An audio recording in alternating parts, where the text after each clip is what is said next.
Assalamualaikum warahmatullahi wabarakatuh. Selamat malam sahabat-sahabat semuanya.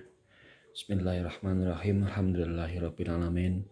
Assalatu wassalamu ala asrofil anbiya'i wal mursalin wa ala alihi wa sahbihi ajmain amma ba'du. Pada kesempatan malam hari ini kita akan mendiskusikan satu surat pendek, di mana ini surat yang sangat dahsyat kalau kita maknai dan bisa merealisasikannya dalam kehidupan yang nyata, yaitu surat Al-Asr ya. Al-Asr. Wal asri innal insana lafi khusrin illal ladzina amanu wa amilus solihati wa tawassaw bil haqqi wa tawassaw bis sabr. Jadi kita akan coba mendiskusikan, membahas tentang satu surat ini ya. Singkat saja, nggak usah terlalu panjang. Yang pertama soal wal asri. Wal asri ini luar biasa karena di awal surat Allah sudah menegaskan dalam bentuk sumpah ya. Wal asri, demi waktu. Kalau orang itu sudah bersumpah, artinya ada sesuatu yang sangat penting, di mana itu satu penegasan dan ini menjadi garis bawah atas apa yang telah disumpahkan itu. Jadi ketika Allah itu bersumpah dalam surat Al-Asr, wal asri, demi waktu, artinya Allah itu ingin menegaskan bahwa waktu itu sangat penting sekali. Seperti yang telah dibahas dalam video sebelumnya, yaitu tentang waktu ya, tentang waktu, bisa dicek di video yang selanjutnya itu. Jadi waktu di sini maknanya sangat luas, dimensi yang membatasi manusia itu waktu. Jadi waktu penciptaan kita, waktu proses pembentukan kita di alam kandungan, dan waktu kita di dunia hari ini, nanti ketika kita sudah meninggal, waktu kita di akhirat, dan itu saling berkaitan. Dan ini yang dimaknai dimensi yang membatasi manusia itu sendiri, itu namanya waktu. Tidak hanya terbatas pada detik dan menit saja, tapi waktu itu juga satu dimensi dan kondisi tertentu atas manusia itu dikatakan waktu. Waktu kaya, waktu sehat, waktu muda, waktu hidup, waktu luang, itu juga dikategorikan waktu. Maka dari itu sangat penting sekali memahami waktu dan menggunakan waktu sebaik mungkin, karena waktu sedetik pun tidak bisa kembali. Artinya setiap detik atas waktu kita itu sangat berharga sekali. Jangan sampai menyia-nyiakannya. Dan ini ditegaskan Allah dalam sumpahnya dalam surat Al-Asr di ayat yang pertama. Wal asri itu adalah satu sumpah. Artinya penekanan atas waktu ini hendaknya menjadi pengingat manusia. Yang kedua, ini juga ada satu penekanan. Innal insana lafi khusrin. Inna, monggo sesungguhnya. Jadi inna di sini biasanya menegaskan satu hal yang pasti ya, qat'i. Inna al insanu menungso iku lafi khusrin. Jadi dalam kondisi yang merugi. Berarti sebenarnya setelah bersumpah atas waktu terus menegaskan bahwa manusia itu pada dasarnya dalam kondisi yang merugi. Kita itu manusia itu dalam kondisi yang merugi. Jadi kondisi awal, kondisi umum manusia itu adalah merugi. Ini perlu ditegaskan. Dan ini juga bagian dari penegasan, karena ada kata inna. Innal insana lafi, maka sesungguhnya. Jadi itu penegasan yang kuat ini. Dan ini tidak ada pengecualian di awal ini, ayat yang kedua ya. Innal insana lafi khusrin. Dari manusia itu pada dasarnya dalam kerugian. Illa, kecuali ya. Biasanya kayak gitu gaya-gaya dalam Al-Quran. Jadi secara umum disebutkan sebagai satu bentuk penegasan secara umum, lalu kemudian secara khusus ada pengecualian. Di ayat selanjutnya, illal ladzina amanu. Jadi yang pertama itu kecuali mereka yang beriman. Illal ladzina amanu. Di sini yang dimaknai beriman itu garis bawahnya itu minimal dia mengakui asyhadu alla ilaha illallah dan mengakui wa asyhadu anna muhammadar rasulullah.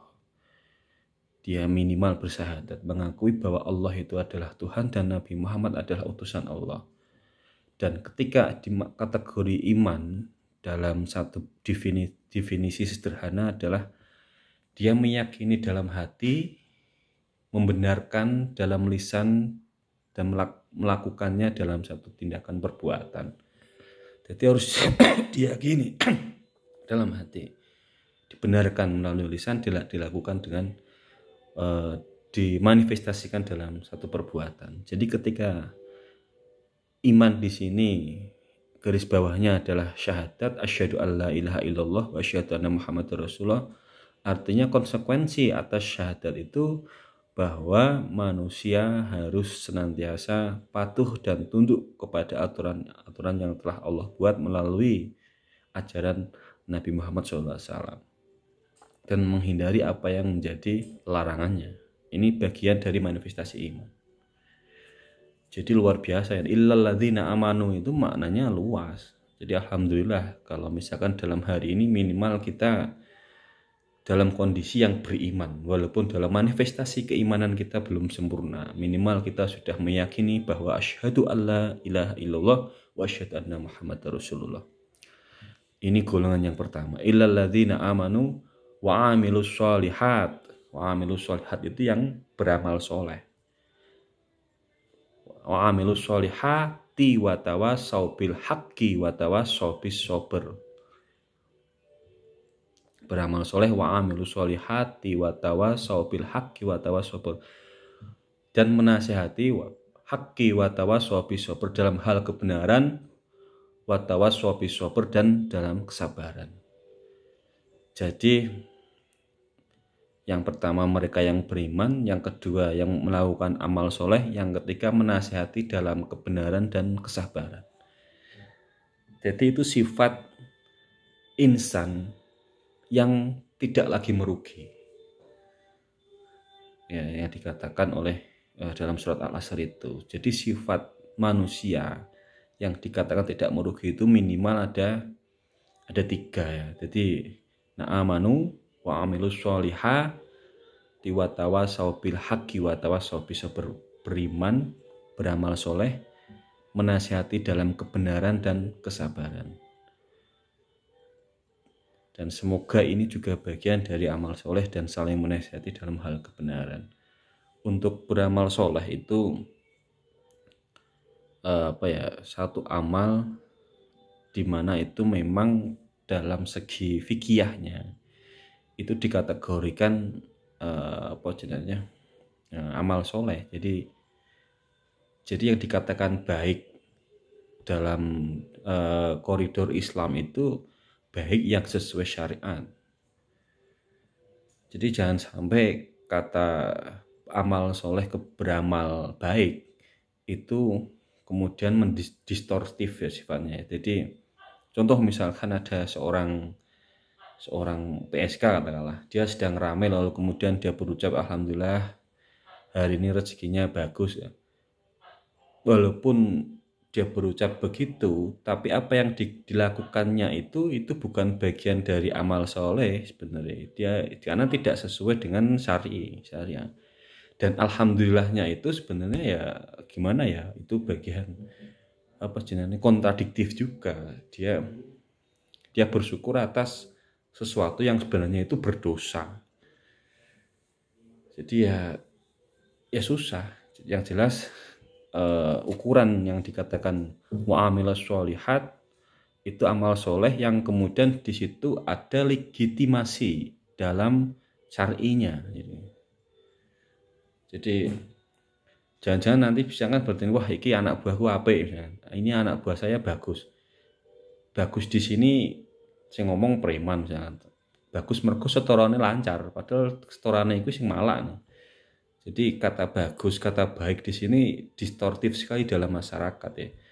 Nah, yang dimaksud di sini itu yang dikategorikan solih itu adalah amal solih, amal baik itu adalah satu perbuatan di mana mendapat legitimasi syar'inya. Entah itu soal hakikatnya itu kita nggak tahu. Kalau watawassaw bil haqqi watawassaw bis sabr itu ya biasa, manusia itu ada naik dan turunnya.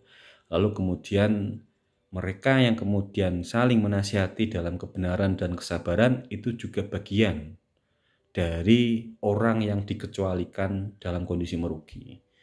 Jadi pada dasarnya di sini kesimpulan sederhananya Allah bersumpah atas waktu yang menegaskan bahwa waktu itu adalah sangat penting. Yang selanjutnya Allah juga menegaskan bahwa secara umum bahwa kondisi manusia itu adalah merugi.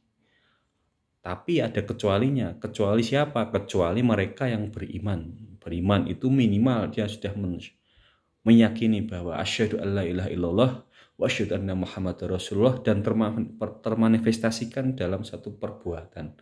Atas itu, ketika kita meyakini tidak ada Tuhan selain Allah, yang jaluke ning ngene Gusti Allah, jangan selain yang Allah gitu. Terus amalan solihan, amal soleh itu legitimasinya adalah syar'i ya. Jadi apa yang terlegitimasi dalam aturan baku syar'inya. Jadi ada legitimasi syar'inya. Dan watawassaw bil haqqi watawassaw bis sabr itu bagian dari saling menasihati dalam kebenaran dan kesabaran. Karena sangat memungkinkan sekali ayat ini disampaikan bahwa manusia tidak bisa selamat tanpa adanya manusia yang lain. Maka dari itu, termasuk orang yang tidak merugi adalah mereka, saudara-saudara kita yang menasihati kita dalam hal kebenaran dan kesabaran. Itu kira-kira dari diskusi singkat atas surat Al-Asr. Hanya 3 ayat, tapi insya Allah ini membawa manfaat yang luar biasa. Demikian malam ini yang bisa kita sampaikan. Selebihnya mohon maaf. Saya akhiri. Wallahumma fi'il aqwamit thoriq. Assalamualaikum warahmatullahi wabarakatuh.